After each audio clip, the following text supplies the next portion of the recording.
안녕하세요, 저스티스입니다. 요즘 채널에서 거란제국과 여진제국 편 영상이 한 달 넘게 꾸준히 시청되고 있다는 분석 보고서를 받았습니다. 따라서 구독자분들의 니즈에 맞춰서 이번 시간에는 요나라 우경이 왜 어떤 과정을 거쳐서 건설되었는지 알아보도록 하겠습니다. 다만 시작하기 전에 이 영상은 책을 참고한 것이 아니라 기존 저스티스 채널의 영상을 바탕으로 위키백과와 바이두백과의 설명을 덧붙여서 구성한 것이라는 점과 고려의 영토와 관련하여 기록이 남게 되는 유튜버 입장에서 현 고등 교과 과정을 벗어난 말씀을 드리기는 어렵다는 점 양해를 구하며 시작하도록 하겠습니다.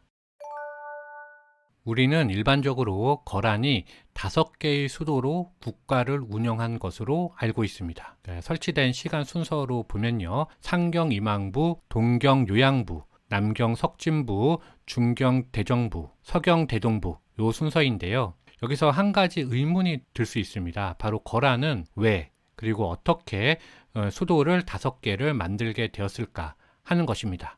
그런데 사실상은 말이 오경이지 실제로 수도는 상경 임왕부였습니다. 오경은 그저 그 전략적 요충지를 경이라고 특별히 불렀다, 이렇게 생각하시고 넘어가시면 되겠습니다. 물론 이제 수도로서의 기능을 하죠. 전략적 요충지였기 때문에. 그리고 이 의문은 거란의 지방 행정 체제를 보면 어느 정도 파악할 수가 있습니다.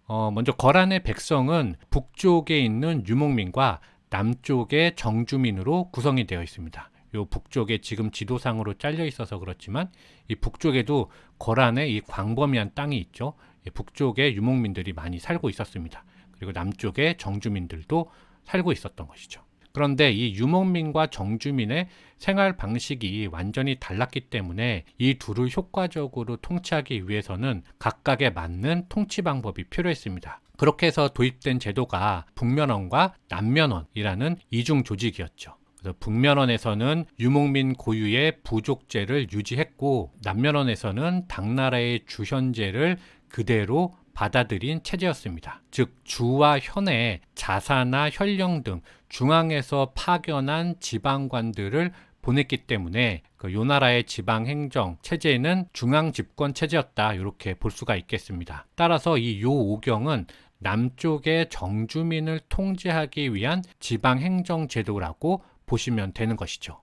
자, 지우고 보다 정확히 말씀을 드리면 거란 지방행정체제는 5도, 5경, 156주, 209현의 53개의 부족과 60개의 속국을 포함했다고 하는데, 이것을 모두 알아보기는 힘들고 비교적 잘 알려져 있는 5경만 우리가 보려고 하는 것입니다. 하나씩 보면요, 거란의 창건자 야율아보기의 근거지는 시라무렌강을 포함하는 요하 북쪽 일대였습니다. 이곳을 당시는 이제 임황이라고 불렀는데요, 지금으로 따지면 내몽골 자치구의 바린작이라는 곳입니다. 이곳에 918년에 야율아보기가 도성을 세우게 됩니다. 도성을 세우고 이곳을 황도라고 하면서 수도로 삼았습니다. 그래서 이제 북쪽에 있는 많은 사람들과 남쪽에 있는 사람들도 이쪽에 수도에서 통치하게 되는 것이죠. 생각해보면 당시에는 이 남쪽에 있는 땅들을 확실하게 점령하지 못했던 시기였기 때문에 상경이라고 부를 이유가 없었던 것이죠. 부를 수도 없었고, 그래서 당시 이때는 야율아보기 때는 황도라고 불렀다는 점 알고 넘어가면 되겠습니다.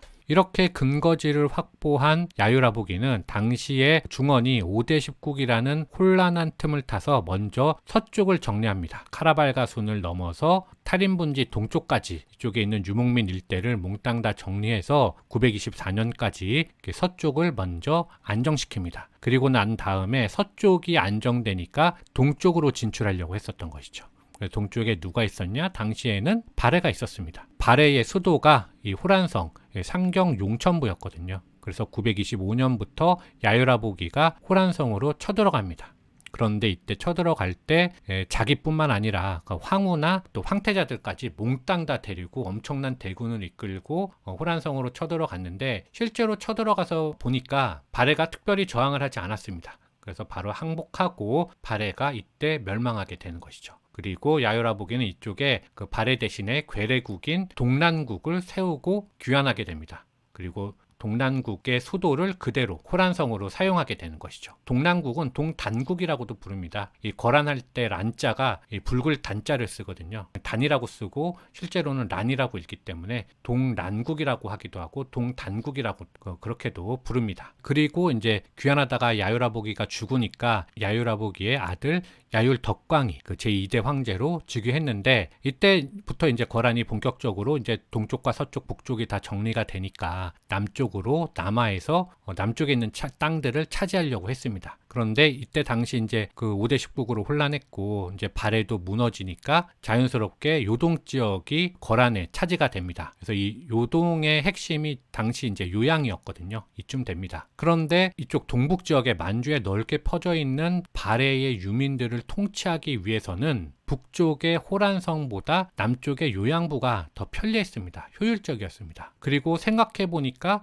자기네들이 굳이 이 사이에 그 본국과 괴뢰국 사이에 완충 국가가 있는 것도 아닌데 굳이 따로따로 나눠서 통치할 필요도 없었던 것이죠. 그래서 야율덕광이 936년에 괴뢰국인 동란국을 없애버립니다. 그리고 수도도 호란성에서 이 요양부로 바꾸는 것이죠. 그러면서 이쪽을 남경으로, 요양부를 남경으로 승격시키게 됩니다.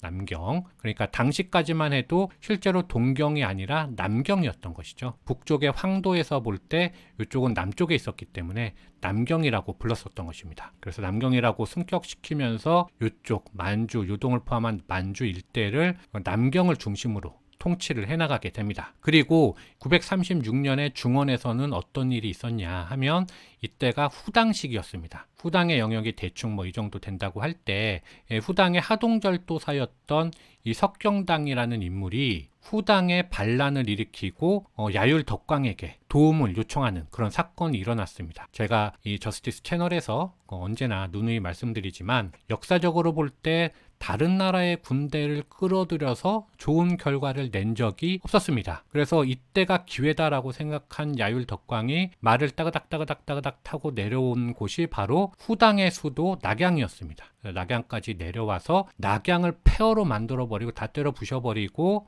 후당을 무너뜨립니다. 멸망시킵니다. 그리고 석경당을 황제로 하는 국가를 세웠으니 그것이 바로 후진입니다. 그리고 후진의 수도는 낙양으로 할 수가 없었죠. 다 때려 부셔서. 그래서 옆에 있는 개봉을 수도로 하게 됩니다. 병경이라고도 부릅니다. 카이펑, 개봉. 그래서 개봉을 수도로 해서 후진을 세우고 야율덕광이 돌아가죠.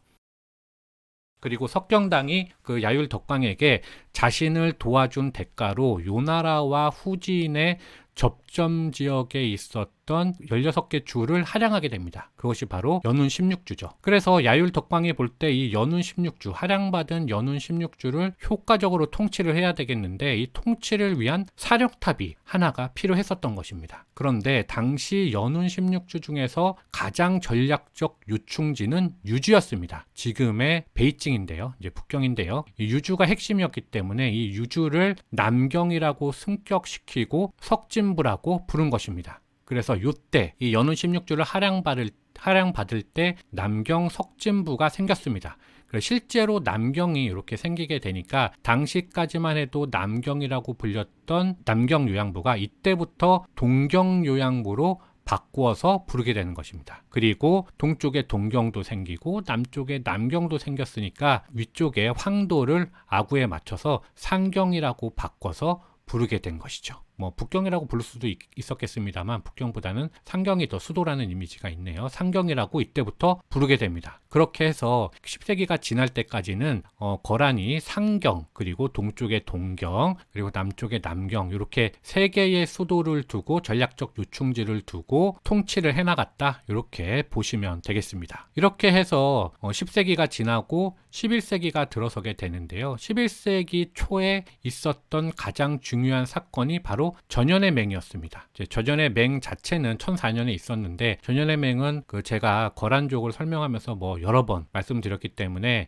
굳이 다시 말씀드릴 필요는 없을 것 같고요. 그 영상으로 대체하기로 하고 1004년에 이제 요나라 6대 황제였던 성종 야율 융서와 송나라 진종 사이에서 전주에서, 전주가 유충됩니다. 지금 황하 이북인데요. 정확하진 않지만 전주에서 전연의 맹을 맺게 됩니다. 그래서 그 결과 송나라가 요나라에 엄청난 양의 세패를 바치기로 약속을 하게 되죠. 그런데 바로 이때 현재의 내몽골 자치구 그 링천영 근처에 중경대정부가 세워지게 됩니다. 그런데 이 중경대정부가 왜 세워졌는지는 제가 아직 어떤 책을 좀 뒤져봐도 찾아서 읽어보지 못했습니다. 그리고 인터넷을 뒤져봐도 그 이유가 잘 나와 있지 않았죠. 그래서 좀 추측을 좀 제 나름대로 해보면 당시 전연해맹으로 엄청난 양의 비단이나 은 그리고 심지어는 여인들까지 병경에서부터 뭐 남경을 지나서 상경까지 가야 하는 운송해야 하는 그런 상황이었습니다. 그런데 남경에서 상경까지가 너무 멀었죠. 그러니까 이 운송 과정에서 중간에 도적, 산적이 나타나서 약탈을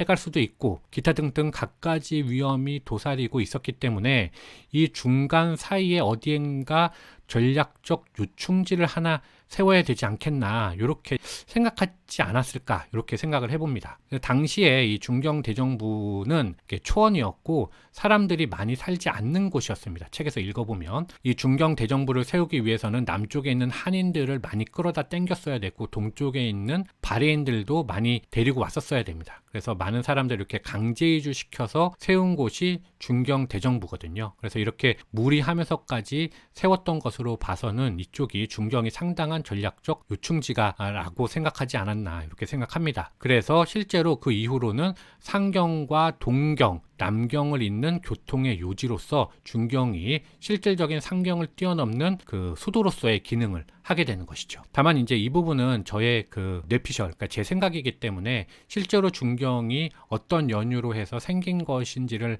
좀 아시는 분들은 댓글로 좀 주시면 감사할 것 같습니다. 그리고 마지막으로 산서성 대동에 있는 서경대동부 라는 게 있었습니다. 이것은 야율 융서를 지나서 제7대 흥종 시기에 그러니까 1044년에 연운 16주 중에 하나였던 운주가 서경으로 승격된 것입니다. 그런데 이 서경대동부도 한국어 위키나 나무 위키에는 설명이 이렇게 없습니다. 그래서 제가 바이두 백과를 좀 읽어봤는데 그 바이두 백과가 서경대동부에 대해서 설명하는 것을 좀 말씀을 드려보면 이 연운 16주 중에서 동쪽의 유주가 남경이 될 당시에는 연운 16주의 서쪽은 별로 가치가 없는 땅이었습니다. 그 인구도 적고 경제 개발도 안 되었을 뿐만 아니라 군사적인 긴장감도 동쪽에 비해서 훨씬 덜했기 때문에 서경의 필요성이 있지 않았던 것이죠. 그래서 동쪽의 남경 석진부로 하여금 이 연운 16주 전체를 통제해도 충분했던 상황이었습니다. 그런데 이 11세기가 돼서 흥종 시기가 되면 서쪽에서 서하의 세력이 강성해집니다. 그리고 이곳에 인구도 많아지고 그리고 경제도 개발되게 되면서 이 변경에 수도를 하나 둬야 될 필요성을 전략적 요충지를 하나 둬야 할 필요성을 요 나라가 느끼게 된 것이죠. 그래서 운주를 서경으로 승격시키고 대동부라고 부른 것입니다. 1044년이면 그 서쪽에서 탕구투가 서하를 건설하고 나서 얼마 지나지 않은 그 시기거든요. 1038년에 서하가 건국되기 때문에 이제 건국 초에 그 상당히 강성하지 않은데 국가를 세울 수는 없으니까요. 강성했던 상황이었습니다. 그래서 서하가 송나라와 서쪽 변경에서 소금 무역을 가지고 엄청나게 싸우는 그런 시기입니다. 그래서 군사적 긴장감이 이쪽 서쪽 변경에서 높아진 상황이었죠. 그렇게 볼 때 요 나라로서도 이쪽에 군사를 높이지 않으면 안 되는 상황이었을 겁니다. 그래서 서경대동부가 이때 건설되게 되는 것입니다. 서하와 요나라 그리고 송나라 간의 삼국지가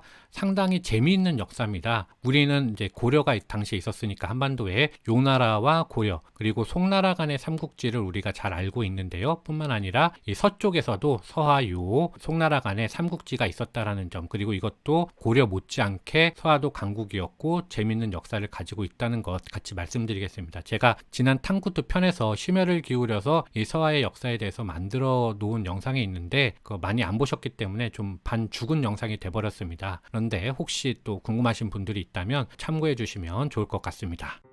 이렇게 거란의 오경에 대해서 간략히 그 역사를 살펴보았습니다. 종합해 보자면 요 나라의 오경은 황도, 동경, 남경, 중경, 서경 순으로 만들어졌고 황도, 동경, 남경은 10세기에 중경과 서경은 11세기에 만들어졌다. 이렇게. 그리고 동경은 처음부터 동경이었던 것이 아니라 남경이었다가 야율 덕광 시기에 실제로 남경이 만들어지니까 동경으로 이름을 바꾸었다. 그리고 황도의 이름도 이때 아구를 맞추기 위해서 같이 상경으로 바뀌게 되었다. 이렇게 정리하도록 하겠습니다. 자, 이렇게 마치고 다음 시간에는 금나라의 오경에 대해서 알아보도록 하겠습니다. 감사합니다.